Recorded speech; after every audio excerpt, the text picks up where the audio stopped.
The heavy wooden door of the Kinsale town hall didn't just close, it slammed with a finality that echoed through the empty moonlight street. Inside, 30 men and women sat in a suffocating silence, their faces pale under the flickering orange glow of oil lamps. Old Man Miller wiped a bead of sweat from his forehead, his hands trembling as he gripped the edge of the table. "It has to be tonight," he whispered, his voice cracking like dry parchment. "Before she wakes up, before she ruins another life in Kinsale." No one argued, no one looked away. In that moment, the decision wasn't just made, it was sealed in blood. The village of Kinsale had finally decided to kill Dorcas. To understand why a group of God-fearing farmers and weavers would plot a murder, you have to understand the terror that was Dorcas. She wasn't a ghost or a monster from a storybook. She was a 19-year-old girl with eyes like flint and a tongue that cut deeper than a butcher's knife. For 3 years, Kinsale had lived under her thumb. She didn't just bully people, she dismantled them. Take the baker's daughter, Sarah. Last spring, Sarah was supposed to marry the blacksmith's son. It was the one happy thing happening in a year of bad harvests. But 2 days before the wedding, Dorcas cornered Sarah in the market. In front of everyone, Dorcas laughed and threw a handful of dirt onto Sarah's white lace veil. "You think you're escaping this place?" Dorcas had sneered, her voice loud enough to stop the heart of the village. "You're just moving from one cage to another, and you're too stupid to see he's already seeing the girl from the next valley." The wedding was called off 48 hours later. Sarah hadn't left her house since. Then there was Peter, the youngest of the Miller boys. He was a quiet kid, a bit slow with his words, but hard-working. Dorcas found him near the creek one afternoon and tripped him into the freezing water. When he tried to climb out, she kicked mud into his eyes. "Stay down there with the bottom feeders, Peter," she'd hissed. "It's the only place you'll ever belong." Peter had come home shivering, not from the cold, but from a shame that wouldn't wash off. In Kinsale, reputation was everything, and Dorcas was the one who tore it down, piece by piece. She stole from the stalls, she broke the windows of the schoolhouse, and she told secrets that should have stayed buried in the graveyard. Everyone had a reason to want her gone. But tonight, the reason had become an action. "Who has the key to her shack?" Miller asked, his eyes scanning the room. A woman named Martha stood up. She was the village seamstress, a woman known for her kindness. But tonight, her face was a mask of cold stone. "I took it from her bag while she was washing in the river," Martha said, dropping a rusted iron key onto the table. It hit the wood with a dull thunk. "She's sleeping in the cabin by the North Ridge. She thinks she's safe because everyone is too afraid to look her in the eye." "We aren't afraid anymore," a voice growled from the back. It was Thomas, the blacksmith. He was a giant of a man, but even he had been reduced to tears a month ago when Dorcas told him his forge was a clanking monument to a failure. The plan was simple.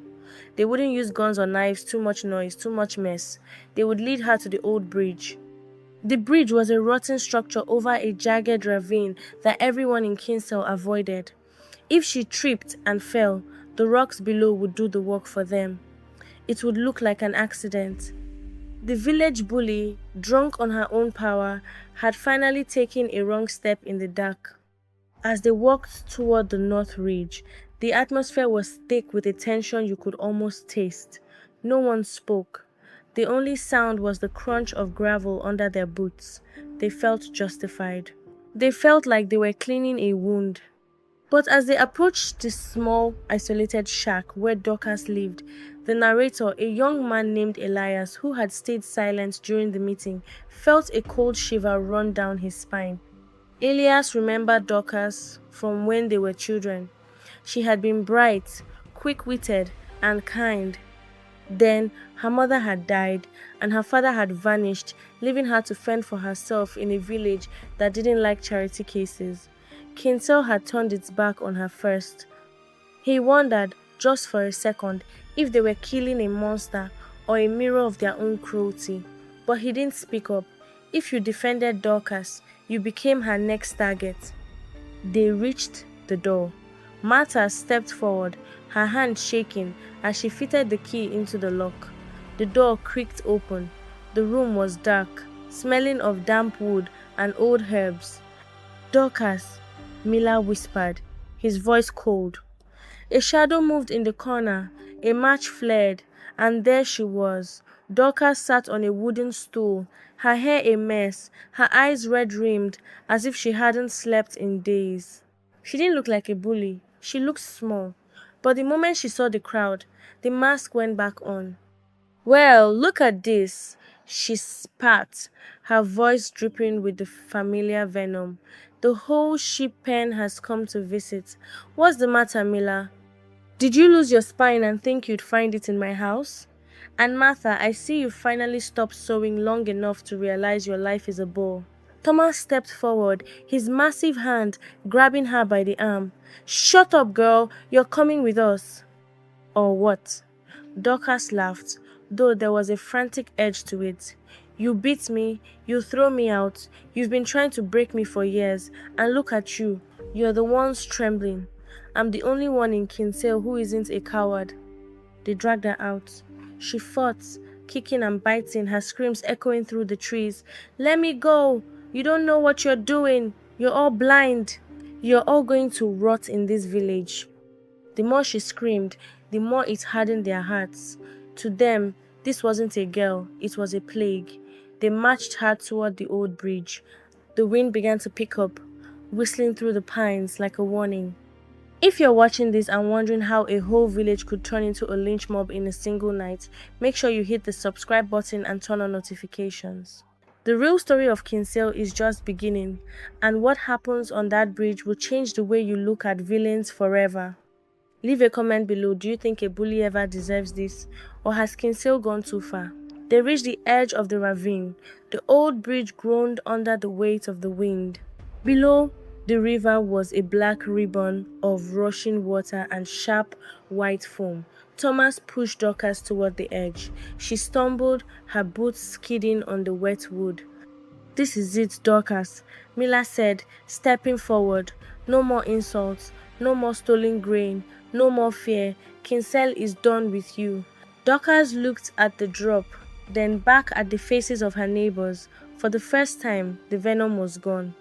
Her face went pale, and her eyes filled with a desperate, terrifying clarity. "You think I'm the one hurting you?" she whispered. "I've been the only thing keeping the roof from falling in. You think I stole that grain? I was hiding it because the granary floor is rotted and the rats have the sickness. I told Sarah her man was a cheat because he was planning to take her dowry and leave her in the woods. I wasn't being mean, I was being loud because none of you would listen." "Lies," Martha screamed. "Always lies to save your own skin." "Look at the bridge," Dorcas shrieked as Thomas grabbed her shoulders to heave her over. "Look at the supports. Why do you think I told everyone to stay away? Why do you think I broke the schoolhouse windows?" "Because the beams were cracking and I wanted the children out before it fell." The village stood frozen. Was she lying? Was this her final, most cruel trick? Or had they spent 3 years hating the only person who was trying to save them from their own negligence? The wind roared, and the old bridge gave a sickening metallic snap. Thomas let go of her arm in shock as the wood beneath their feet began to tilt. "The bridge," Elias yelled. "It's going." In the chaos, no one saw exactly what happened. Some say Dorcas jumped to get away. Others say the wind simply blew her off. But as the center of the old bridge vanished into the dark ravine, a single piercing scream cut through the night. Then there was only the sound of the water. Dorcas was gone. The silence that followed was heavier than the one in the town hall. One by one, the villagers looked at each other. They had their peace. The bully was dead. But as they looked at the broken bridge, the very bridge Dorcas had warned them about for months, a sickening realization began to settle into their bones. They walked back to the village in a daze. The next morning, the sun rose over Kinsale, but it didn't feel like a new day. It felt like a funeral. Miller went to the granary to check the grain Dorcas had stolen.